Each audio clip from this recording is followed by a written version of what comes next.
The San Francisco 49ers are coming off a convincing win over the New York Giants in Week 9. But in Week 10, against the Los Angeles Rams, it'll be a much tougher matchup. It's their second game against the division rival, as earlier in the year, a Max Jones-led offense beat the Rams on a short week, 26-23 in overtime. With Brock Purdy still not 100%, Jones will be in for another start. But just as Jones is starting again, Ricky Pearsall is once again out. Against the Rams, which 49ers should be in fantasy lineups, is a key question that needs to be asked. While George Kittle and Christian McCaffrey are must-starts, the wide receiver room is a lot more ambiguous. Which 49ers can fantasy managers trust in Week 10? As Matt Mayako of NBC Sports Bay Area shares, the 49ers injury report reveals that, once again, San Francisco will be without Pearsall. The 25-year-old receiver is still dealing with a knee issue and is going to miss another week. In his absence, Jauan Jennings,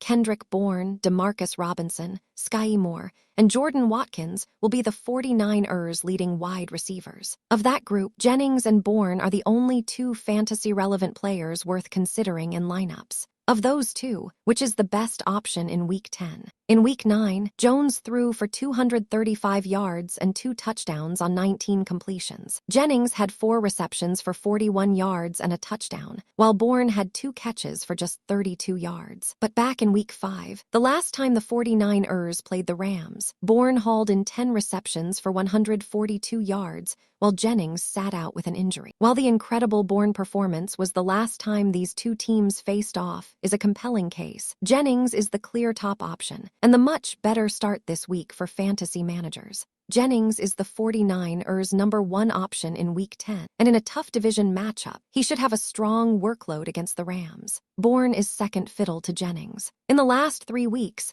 Bourne has got 8 targets, making 7 catches for 92 yards and no touchdowns. Jennings, meanwhile, got 19 targets in the last 3 weeks with 12 receptions for 117 yards and 1 touchdown. Of the 49ers wide receivers, Jennings is a strong play against the Rams, while Bourne isn't the worst desperation play if needed. In most cases, Bourne shouldn't be in lineups, but in a decent matchup, Bourne wouldn't be the worst option. The Jennings versus Bourne debate is clear. Jennings is the much better option for fantasy managers, but Bourne can't be completely ignored and could see better production in Week 10 than he has in the last few weeks.